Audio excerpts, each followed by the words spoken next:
Bom dia.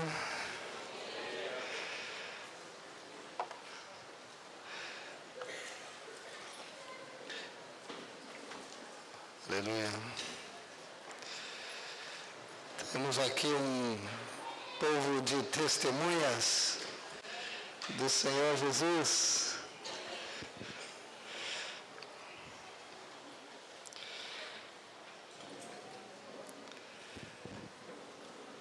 O Senhor é bom. Vamos ver o que Deus vai nos conduzir nesta manhã. Mas certamente é para que todos nós possamos nos fortalecer para cumprirmos com o ministério que Ele tem confiado às nossas mãos. 1 João, capítulo 1.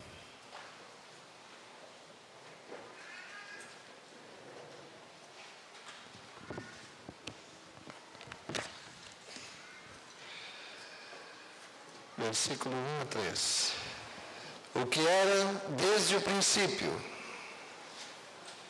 o que temos ouvido, o que temos visto com os nossos próprios olhos, o que contemplamos e as nossas mãos apalparam com respeito ao verbo da vida. E a vida se manifestou, e nós a temos visto, e dela damos testemunho, e vô-la anunciamos, a vida eterna, a qual estava com o Pai, e nos foi manifestada. O que temos visto e ouvido, anunciamos também a vós outros, para que vós igualmente mantenhais comunhão conosco. Ora, a nossa comunhão é com o Pai e com seu Filho, Jesus Cristo. Ontem à noite tivemos uma noite de testemunho aqui e de muita alegria. E hoje vamos falar um pouco a respeito desse ministério que Deus tem confiado em nossas mãos, né? Vocês querem dar uma olhadinha aí para as mãos de vocês? Olha só. Vocês não imaginam o que essas mãos podem fazer em nome de Jesus. Aleluia. Quando eu estava escrevendo para vir para cá, eu comecei a perceber a dificuldade que se apresenta, às vezes, na vida de muitos e na minha também,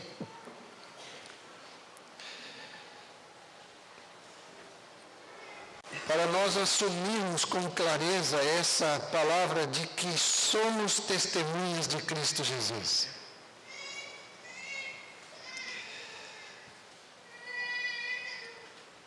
É algo assim que o Senhor precisa abrir os nossos olhos como uma visão celestial. Como aconteceu com Paulo, ele disse, eu não fui desobediente à visão celestial.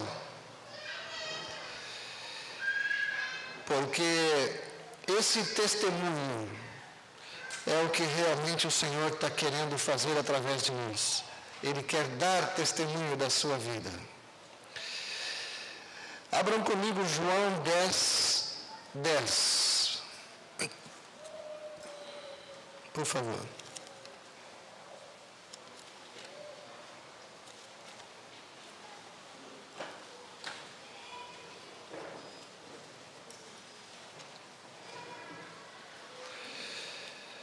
Nós vamos ler só a parte que diz: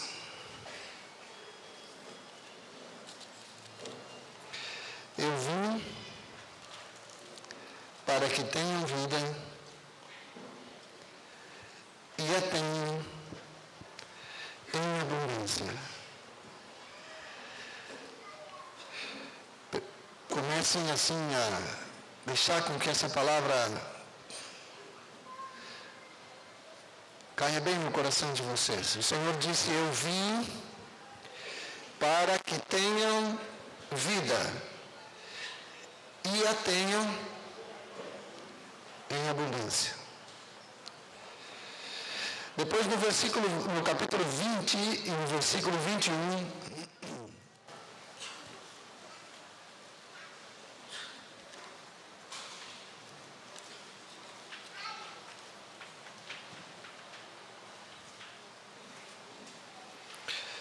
disse-lhes, pois, Jesus outra vez: paz seja convosco.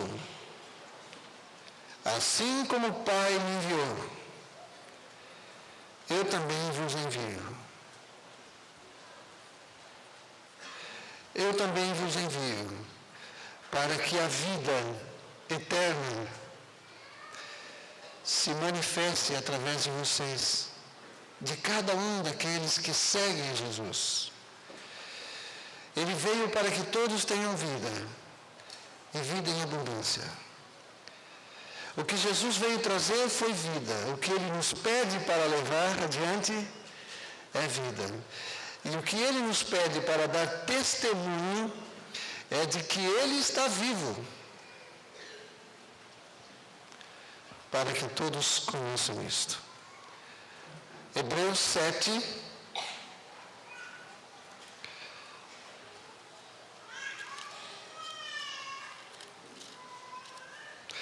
versículo 15.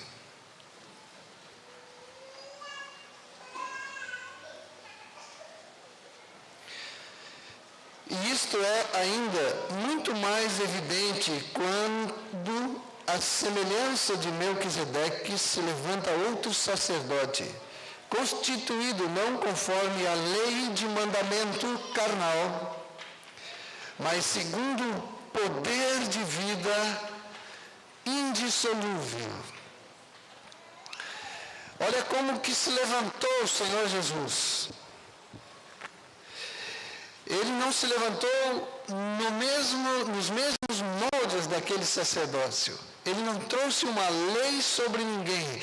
Ele trouxe vida, para que brotando do interior de cada um de nós, essa vida, ela nos leva à santidade, ela nos leva à presença do Senhor, mas ela nos leva a um testemunho eficaz, eficiente, para que se torne conhecido o nome do Senhor. Agora, quando eu estava vendo tudo isto, eu sempre penso nas fragilidades que são realmente o nosso dia a dia.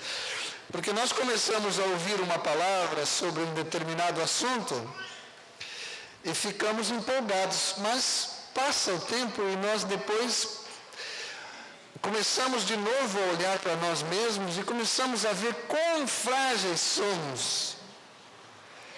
Né? Eu ouvia que eu tenho que ser testemunha, mas agora já não... Né? Até domingo, até terça, eu estava pronto para ser uma testemunha. Agora já comecei a olhar bem para mim e acho que não vai dar. E sobre isso o Senhor quer falar claramente conosco nesse dia. Não pensem que todas estas coisas estão ocultas aos olhos de Deus. Não pensem que Ele não sabe que somos frágeis. Não pensem que Ele não sabe que nós somos muito limitados. Ele às vezes sabe mais do que nós, porque tem alguns de nós que pensam que não são limitados, né? Que são muito bons. Mas o Senhor sabe que todos, sem exceção, somos limitados. Por isso que Ele tem uma única esperança. Qual é mesmo? Cristo em nós, né? Essa é a esperança dele.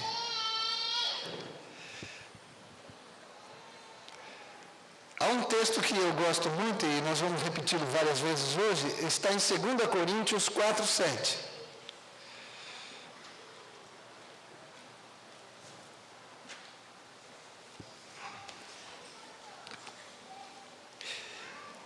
Vamos dizer juntos. Temos, porém, 2 Coríntios 4, 7.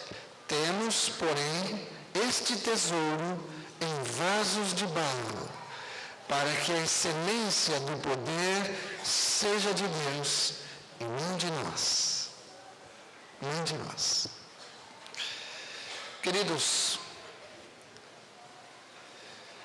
Deus não está dependendo absolutamente, em momento algum, para realizar, para manifestar e para levar adiante a vida e o Evangelho de Cristo. Ele não depende daquilo que podemos oferecer ou colocar diante dele como algo que ele possa aproveitar. Ele não depende do que nós somos. Se fosse assim, a coisa ia muito mal. Ele depende unicamente daquilo que ele pode realizar através de nós. É por isso que Cristo veio habitar em nós, para que tudo o que Deus planejou se realize sem um errinho, uma falha. Então, quando Ele nos convoca e nos chama para que sejamos suas testemunhas, Ele está dizendo que é para ir e fazer, porque não depende, não vai usar recursos naturais que possamos oferecer a Ele. Nem nossa coragem, nem nosso medo, nem nossa confiança em nós mesmos, nada disso. Na verdade, o que Deus está querendo é nos surpreender. Ele quer nos surpreender e realizar aquilo que nós mesmos,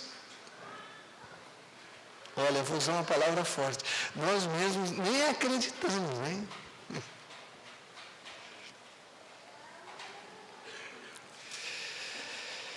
Aleluia.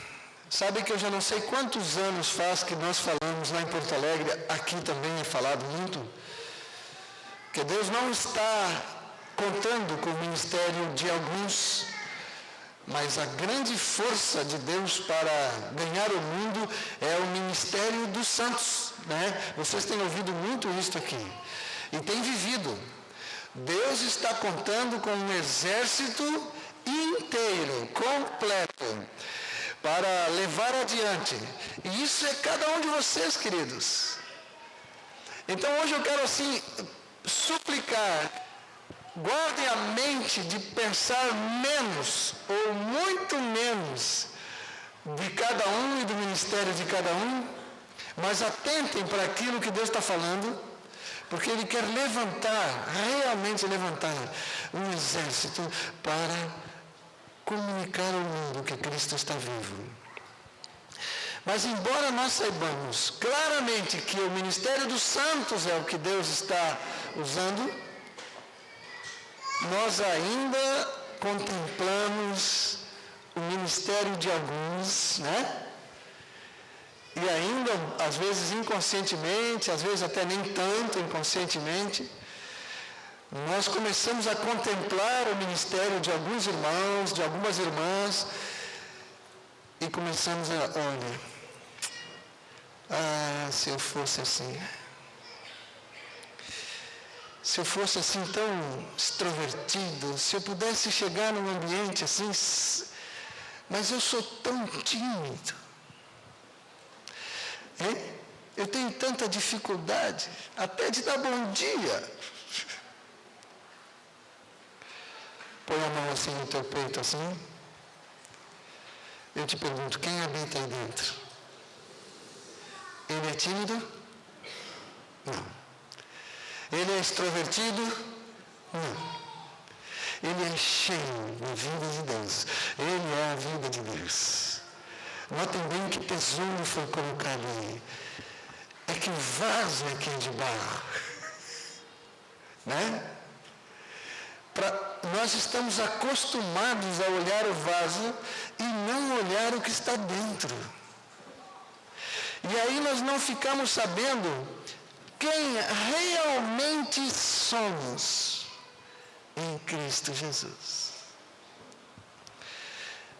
O vaso é que é de barro, queridos.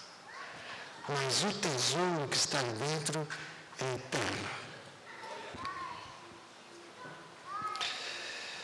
Então, não é admirar e contemplar o ministério de alguns e dizer assim, como eu gostaria de ser assim.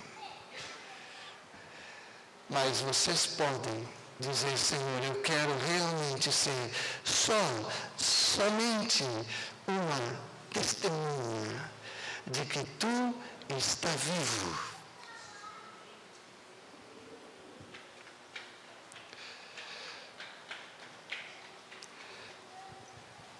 Através da vida de vocês, o Senhor quer que esta cidade toque em Jesus, chegue perto de Jesus. Tem muita gente nesta cidade, outras cidades,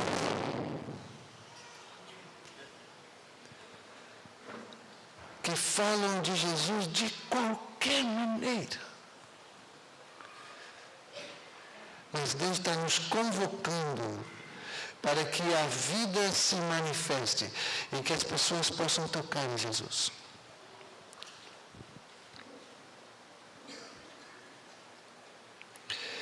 Vocês já pensaram nos recursos que a igreja primitiva tinha para fazer essa obra que até hoje nós ficamos maravilhados, né? Com a obra que eles fizeram? Não tinha nada do que nós temos hoje. Nada, né? Hoje eu vejo os irmãos escrevendo a palavra no palme, né? Há muitos recursos aí. Temos internet, podemos baixar quantas pregações nós quisermos. Podemos puxar estudos da palavra de homens consagrados no mundo inteiro. Podemos simplesmente baixar aquilo para dentro de casa e estudar, e ficamos tão cheios de conhecimento, ficamos tão doutores da lei, que esquecemos que a vida habita em nós para se manifestar ao mundo, para que o mundo receba cura, salvação, vida em Cristo Jesus. Lá no meu computador eu já não sei mais, mas deve ter assim uns 200, 250 estudos da palavra, cada um melhor do que o outro. Vocês sabem quando é que eu leio eles? Eu não leio. Está lá. Porque cada vez que eu oro, o Senhor não está me dizendo, olha, é bom tu começar a ler tudo isto. É bom tu te arrepender e começar a dar testemunho da vida que eu te dei. Por que eu permaneço na terra? Eu não poderia ter sido salvo, já que foi uma batalha, né? Não poderia ter sido salvo e ter sido levado imediatamente? Mas eu e vocês permanecemos aqui para dar testemunho. Então a igreja primitiva usava os seguintes recursos. Eles usavam o evangelho do reino, o poder do Espírito, a oração, manifestavam os dons. Estes recursos complicados, estão longe de nós esses recursos. Nós podemos não ter um computador em casa, mas nós temos o Espírito Santo. Nós temos o poder de Deus. Nós temos a vida de Deus. Nós temos mãos para tocar e transmitir o poder de Deus.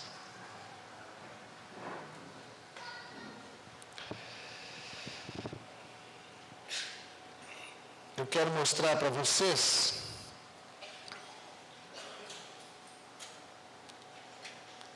a experiência de alguns homens, pode ser que isso sirva para ajudá-los.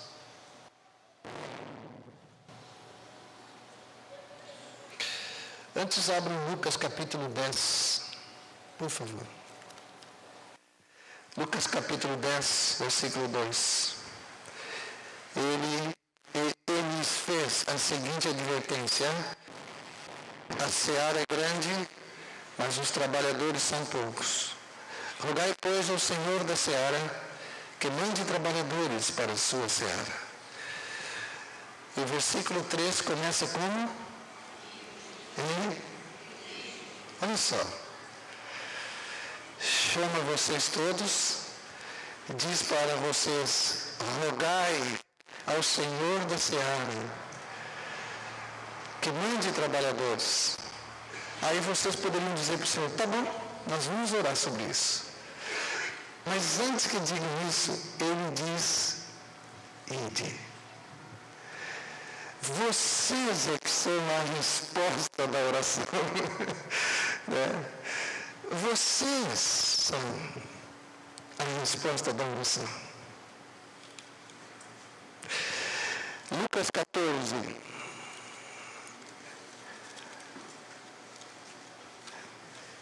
Quero dizer para vocês que só agora, nesse mês, eu compreendi um pouco melhor. Não sei se compreendi bem o texto, mas pelo menos falou comigo, porque eu tinha alguns enganos assim na minha cabeça. Mas no capítulo 14 de Lucas, a partir do versículo 16, eu não vou ler, eu só vou comentar, é que um homem foi dar uma grande ceia e enviou o seu servo para avisar os convidados. Aí ele foi e começou a avisar: eu não posso, né? Eu vou comprar uma junta de bois, e vocês conhecem a história toda. 5 juntas de bois. No versículo 21 diz assim: voltando o servo, tudo contou ao seu senhor. Então irado, o dono da casa disse ao seu servo: sai depressa para as ruas e becos da cidade e traz para aqui os pobres, os aleijados, os cegos e os coxos. Depois lhe disse o servo: Senhor, feito está, como mandaste, e ainda há lugar. E o versículo 23, meus irmãos, nesses dias assim eu meditei muito nele. Respondeu o Senhor: sai pelos caminhos e atalhos.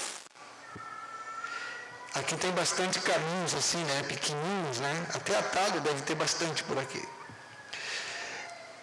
E o que diz depois? O que diz depois? Obriga. Só que para mim estourou com a teologia. Obriga todos a entrar para que fique cheia a minha casa.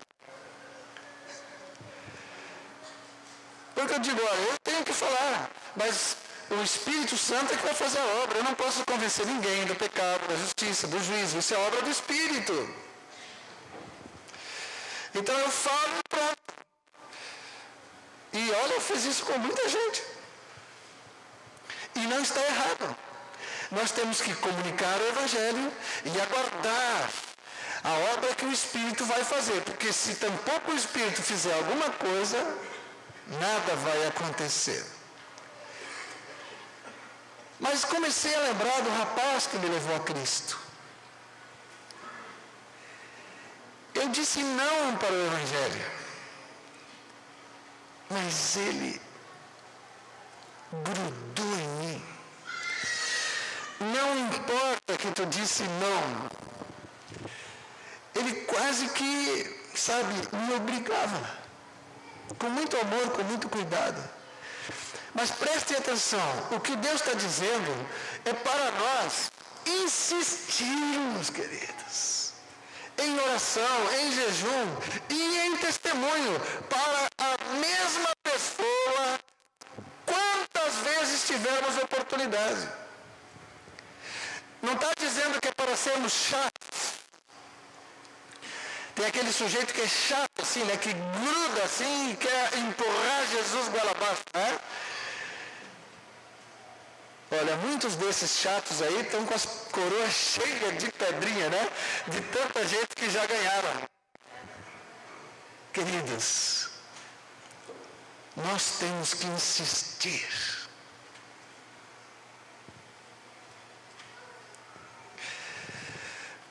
Há um velhinho lá na minha cidade de Porto Alegre que agora, dia 9 de junho, vai completar 80 anos. Tem alguém aqui com 80 anos? Não, né?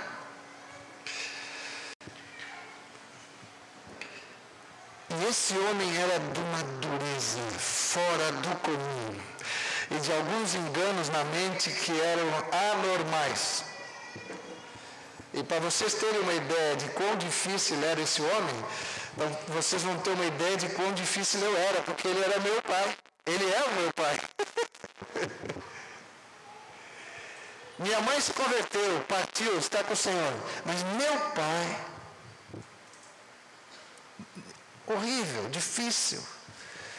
Um homem violento, um homem íntegro, assim, naquela moral, né, que a gente já conhece no mundo. Um homem ajustadinho, mas muito difícil. E eu tomei uma postura, olha, eu não vou falar mais, desisti de falar mais, larguei de mão. Profeta não tem muito valor na sua própria casa. E aí comecei a buscar os textos. Larguei de mão. Falei em casa, eu não falo mais. Agora eu só vou lá honrá-lo, abençoá-lo, suprir as necessidades que ele tem. É meu pai. Há uns 2 anos atrás, meu mocinho amado ali esteve lá no sul. Eu falei para ele do meu pai, ele falou, estou comprometido contigo a partir de hoje em oração, até que ele se converta. E continuamos orando. Vocês acreditam que o meu pai está convertido?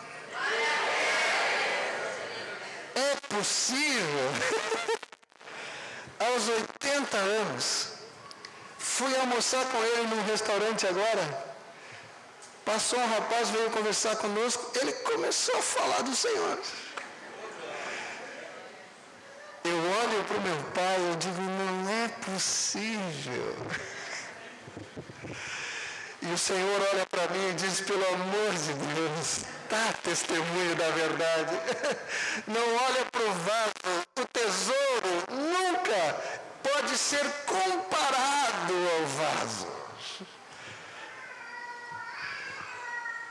Vários irmãos foram usados para a conversão do meu pai. O Senhor usou assim. Está aí o velhinho agora. Eu assinava o jornal para ele poder ler um jornalzinho de manhã assim, né? E ele falou, olha, cancela a assinatura do jornal, que esse jornal está me tirando o tempo da leitura da palavra.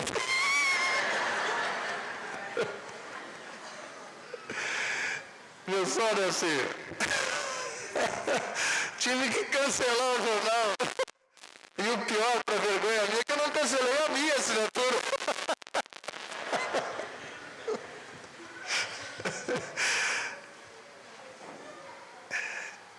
Deus está pronto, sedento, assim, para fazer, para gerar uma vida em Cristo.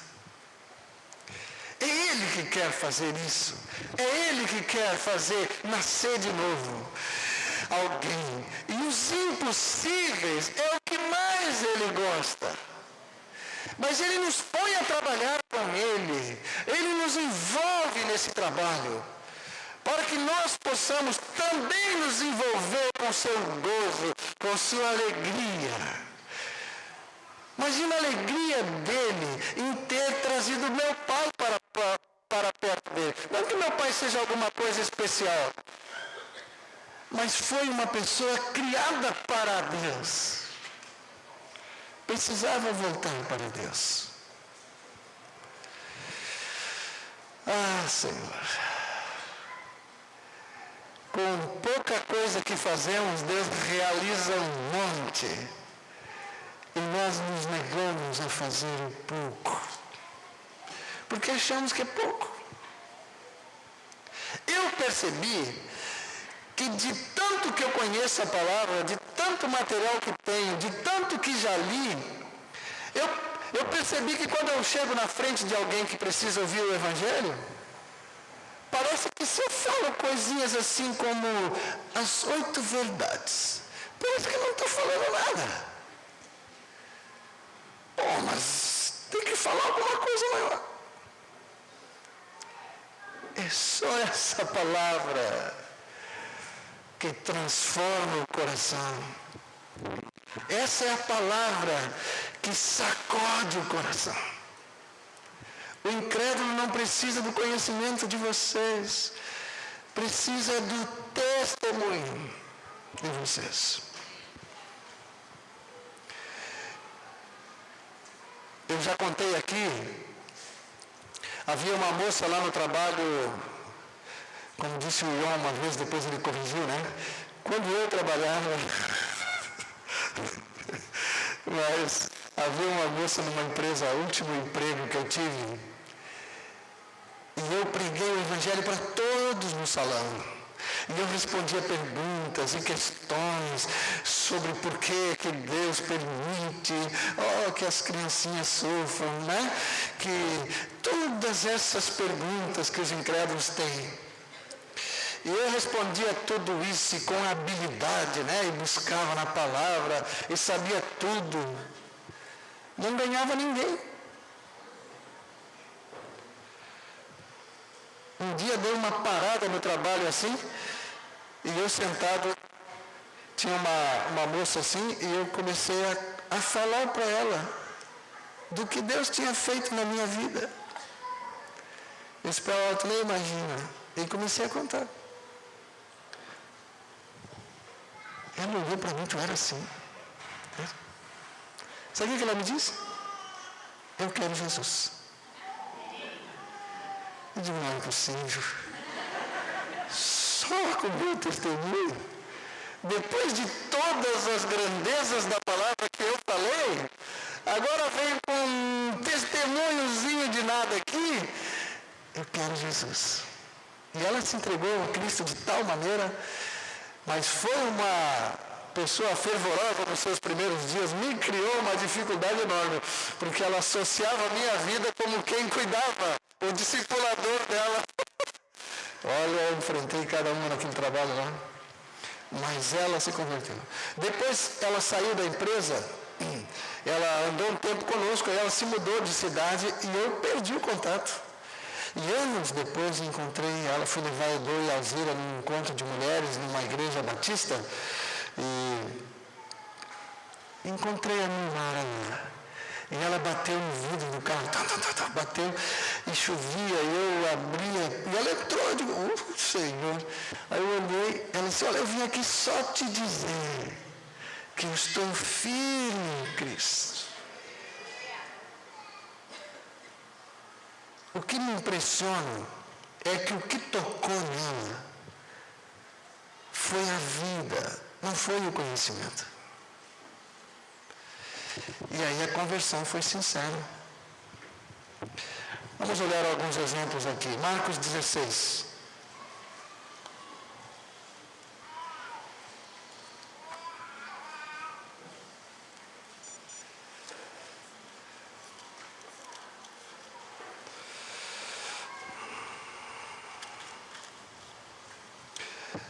Marcos 16, vamos ler a partir do primeiro versículo. Vamos fazer uma leitura um pouquinho maior aqui. Passado o sábado, Maria Madalena, Maria mãe de Tiago e Salomé compraram aromas para irem embalsamando. E muito cedo, no primeiro dia da semana, ao despontar do sol, foram ao túmulo. Diziam umas às outras, quem nos removerá a pedra da entrada do túmulo? E olhando viram que a pedra já estava removida, pois era muito grande. Entrando no túmulo, viram um jovem assentado ao lado direito, vestido de branco, e ficaram surpreendidas e atemorizadas. Ele, porém, lhes disse, não vos atemorizeis, buscais a Jesus, o Nazareno, que foi crucificado. Ele ressuscitou, não está mais aqui, vede o lugar onde o tinham posto. Mas ide e dizei a seus discípulos e a Pedro que ele vai adiante de vós para a Galiléia. Lá o vereis como ele vos disse. E saindo elas, fugiram do sepulcro, porque estavam possuídas de temor e de assombro e de medo, nada disseram a ninguém. Havendo ele ressuscitado de manhã cedo, no primeiro dia da semana, apareceu primeiro a Maria Madalena, da qual expelia 7 demônios. E partindo ela, foi anunciá-lo àqueles que, tendo sido companheiros de Jesus, se achavam tristes e choravam. Estes, ouvindo que ele vivia e que fora visto por ela, o que diz aí? Não acreditaram. Depois disto, manifestou-se em outra forma 2 deles que estavam de caminho para o campo. E indo eles, o anunciaram aos demais, mas também a estes 2 eles não deram crédito. Vamos olhar aqui primeiro.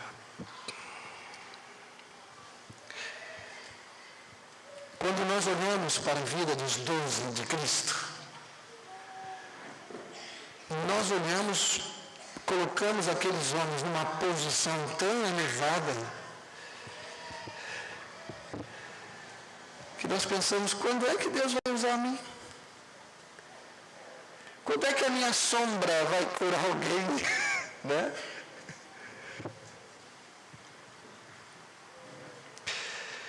Estes homens andaram com Cristo 3 anos e meio. Eles, estas mulheres, todos. Todo o tempo Jesus dizendo que ia ressuscitar dos mortos. Não acreditaram. Vocês viram que as mulheres foram lá? Não acreditaram. A Maria Madalena foi lá? Não acreditaram. Aqueles 2 que estavam a caminho de Emaús, voltaram, foram contar para eles. Quem acreditou? Ninguém dos 12. E o Tomé que leva a culpa por todos, né? Ninguém dos 12 acreditou que Jesus iria ressuscitar dos mortos. O que as mulheres foram fazer de manhã cedo lá no túmulo? Foram embalsamar quem? O morto. Elas tinham certeza que elas iam encontrar alguém morto lá. E ainda estavam levando os olhos, aquelas coisas todas lá. E ainda com a mente natural, né? A mente completamente natural, pensando, e agora, como é que vão fazer para remover aquela pedra? Né? Aquele negócio lá é pesado. Sabe o que aconteceu? Diante de toda a fragilidade daquela turma lá, se cumpriu o que Jesus tinha dito. No terceiro dia, ele vai ressuscitar. E pronto. Lá pelo segundo dia, o Senhor podia dizer, mas eu não vou ressuscitar, essa turma já nem está mais esperando que eu ressuscite. Os 12 parece que estavam esperando só que eu tomasse a poeira para eles voltarem à vida deles.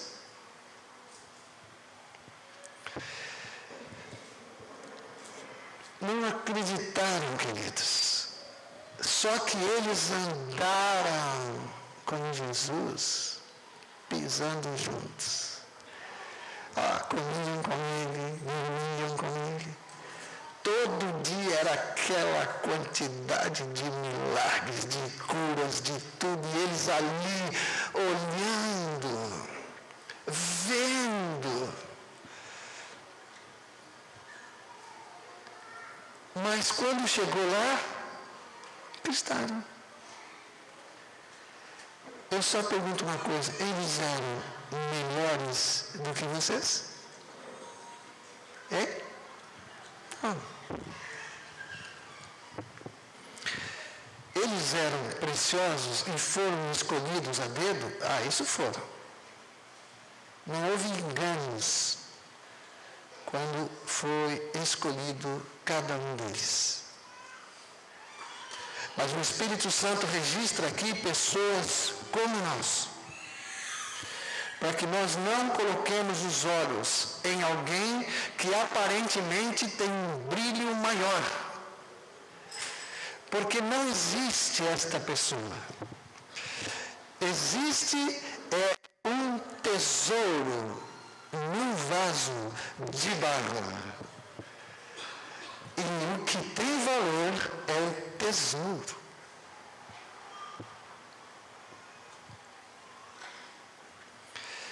Será que um desses 12 aí seria candidato a ser o pastor de vocês aqui, hein? Ou algum líder aqui? A gente pensava, esses caras ficaram 3 anos e meio com Jesus, agora não estão nem acreditando que ele vai ressuscitar. Mas não podemos colocar um homem desses aqui para cuidar das nossas vidas? No versículo 14, Marcos 16, 14.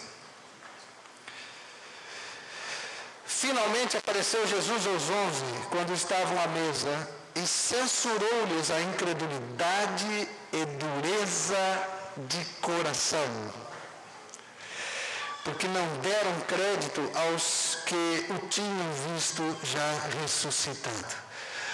Jesus veio e trouxe uma repreensão severa. Vocês não podem ser incrédulos. Vocês são homens duros de coração. Quantas vezes eu vou dizer a mesma coisa? Será que não basta aquilo que eu falo? Agora, se eu fosse Jesus, eu teria censurado os 12 e teria dito, a partir de hoje está desfeito o vínculo.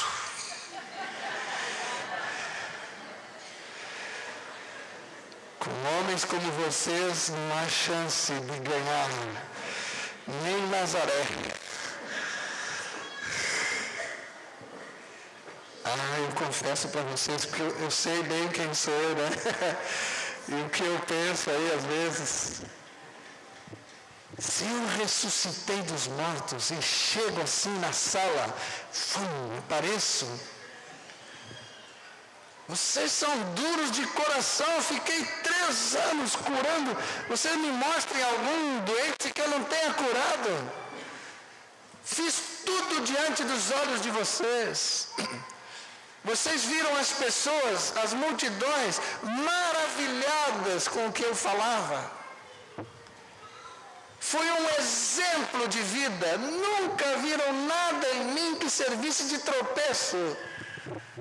Agora eu chego aqui e vocês não estão acreditando que eu disse que ia ressuscitar. Larguei vocês de mão. Eu teria rompido o vínculo ali, né? Mas sabe o que Jesus disse depois dessa repreensão severa? No versículo 15, ele diz, ide por todo mundo, pregai o Evangelho a toda criatura. Quem crer e for batizado será salvo. Imediatamente após a repreensão, imediatamente após denunciar a incredulidade, a fragilidade, toda aquela debilidade daquela turminha, ele diz, ide. Nós poderíamos, tu tens certeza, Senhor? Olha que tu morreu lá esticado naquela cruz. Tu vai confiar isso para esses homens?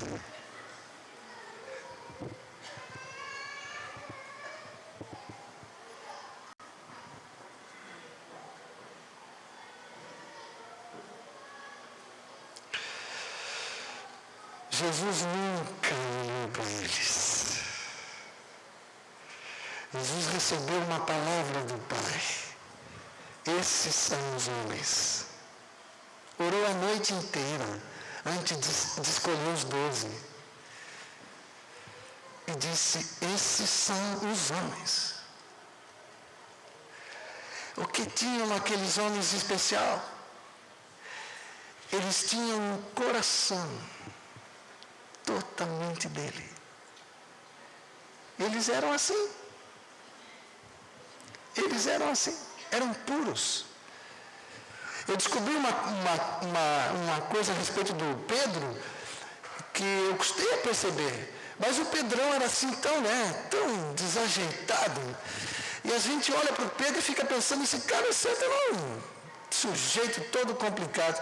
Mas vocês lembram lá quando largaram os lençóis, aquela visão que ele teve em Jope, quando vieram buscá-lo para ir até a Cesareia?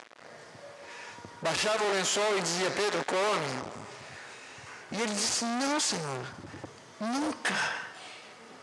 Eu comi qualquer coisa assim. Ali vocês leem aquele texto, vocês veem quem era Pedro. Ele estava dizendo para o Senhor que nunca havia feito aquelas coisas.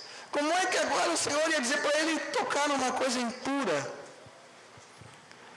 Mas era aquele sujeito atrapalhado, né? Falava bem, dava uma dentro, daqui a pouco davam fora, né? E ainda quando acertava não era ele, era o Espírito que tinha falado, né?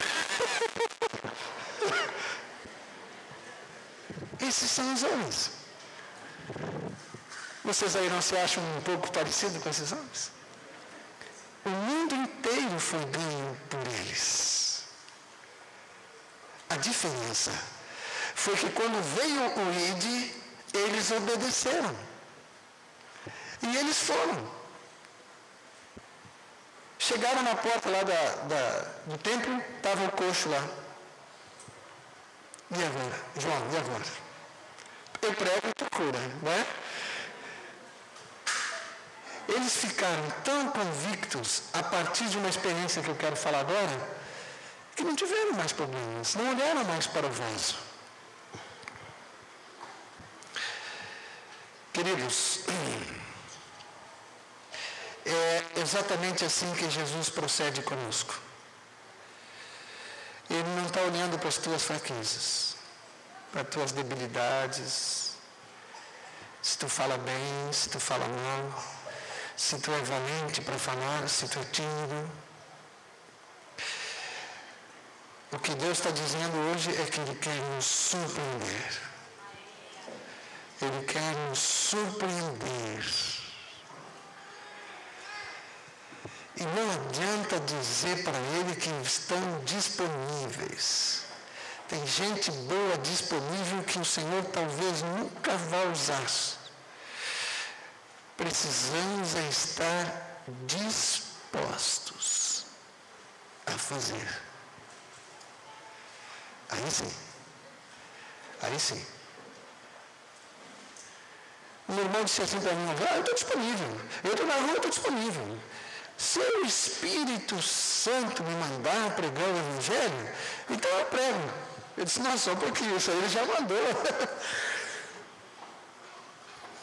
O sujeito ficou tão espiritual que já não serve mais para dar testemunho.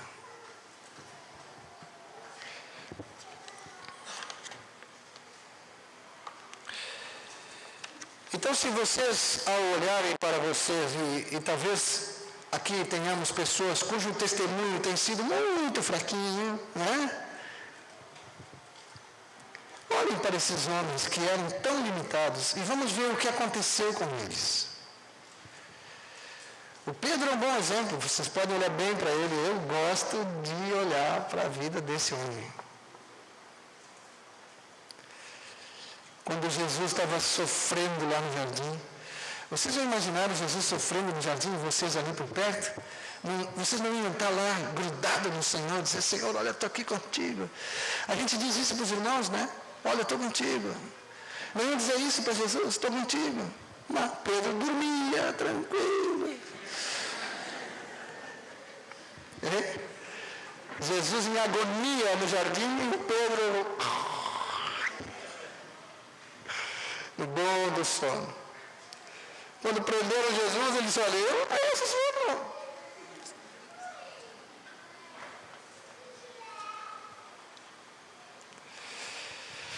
Mas aconteceu alguma coisa.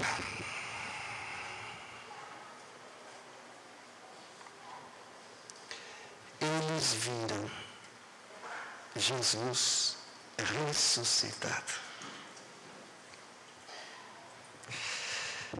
A partir daí, nunca mais foram os mesmos. A visão celestial é que eles viram o Cristo vivo, ressuscitado. E aquele estudo das 8 verdades deles lá tomou uma forma diferente, porque agora eles estavam vendo Cristo ressuscitado. Ainda tropeçaram um pouco, Tomé levou as culpas, mas tudo começou a mudar.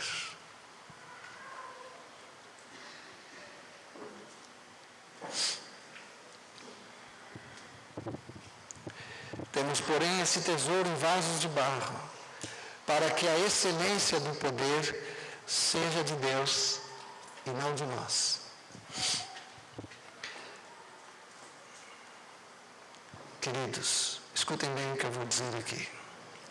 Nós temos que aceitar o fato de que Deus quer dar testemunho do seu Filho para a humanidade e que, se nós estivermos dispostos, Ele o fará através de nós, manifestando em nós o seu poder, para que também nisto, na manifestação do poder de Deus, nós sejamos semelhantes a Jesus. Porque também nisto temos que ser semelhantes a Jesus. Não só no caráter, mas numa vida entregue para manifestar o poder de Deus. E vamos falar muito ainda sobre isto. Hoje pela manhã ainda, à noite, amanhã. Mas coisas simples para compreendermos quem realmente somos em Cristo Jesus.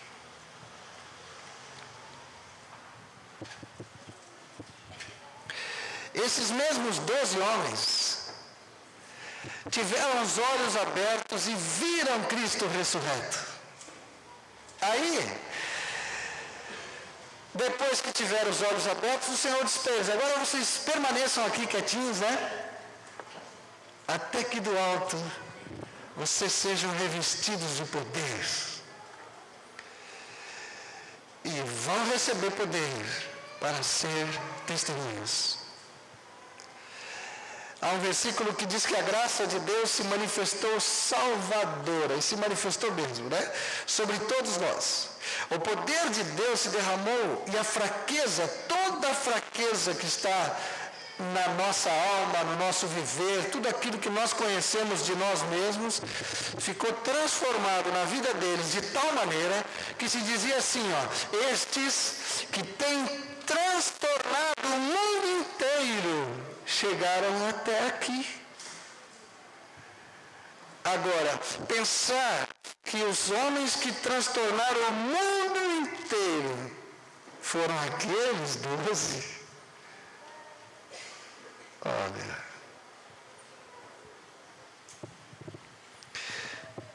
Se um dia vocês quiserem dar uma olhadinha em algum material por aí, leiam para conhecer cada um deles. Existe material aí que fala sobre quem era cada um deles. Mas tinha gente ali que, vou contar uma coisa, tinha uns xiita, né? Uns caras assim difíceis. Tinha uns mais radicais, assim, não vou dar o nome, né? E estavam ali. E o Senhor chamou estes para serem testemunhas da verdade. Agora, antes de nós darmos um intervalo para continuarmos à tarde, a segunda parte da manhã, eu gostaria que orássemos para que o Espírito Santo agora fale e abra de vez os nossos olhos, para que a ressurreição de Cristo, que é uma verdade que nós já temos proclamado, né?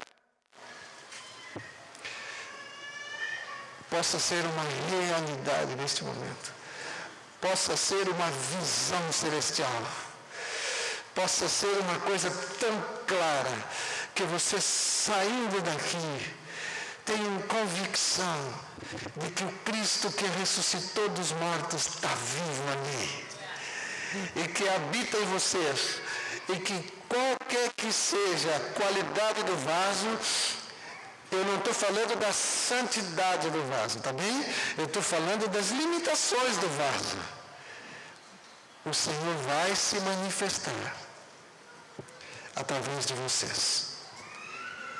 Ele quer dar testemunho através de vocês. Eu já falei aqui, vou repetir.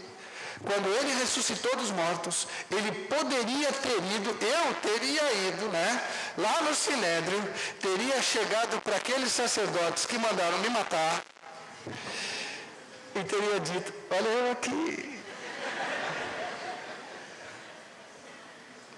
Não adiantou nada o que vocês fizeram. Estou vivo. Venham me pegar. Venham me pegar. Daí quando eles viam, eu atravessava a parede. Ou então, eu teria ido ao Pilatos e teria dito para o Pilatos: olha aqui, ó, governador. Levanta aí, ia pegar ele dormindo, Estou aqui. Aí ele ia chamar os guardas. Eu ia dizer para ele: não adiantou nada me matar. Estou vivo. Mas Jesus não fez assim. Ele não fez assim. Por que ele não fez assim? Será que ele não queria que aqueles homens soubessem que ele ressuscitou dos mortos? Ele queria. Posso garantir que ele queria. Mas ele confiou a nós esta missão. Através da igreja, o mundo vai saber que ele ressuscitou dos mortos. Que ele está vivo. Com o mesmo poder, com a mesma autoridade, através da igreja, continuar curando, salvando, ressuscitando mortos, fazendo a mesma coisa. Ele não mudou absolutamente nada. A Bíblia diz que ele é o mesmo ontem, hoje, sempre. Nós somos Ele aqui na terra. Nós somos o corpo de Cristo. O lugar da habitação da vida e do poder de Deus. Só a igreja é que pode provar ao mundo que Ele ressuscitou dos mortos.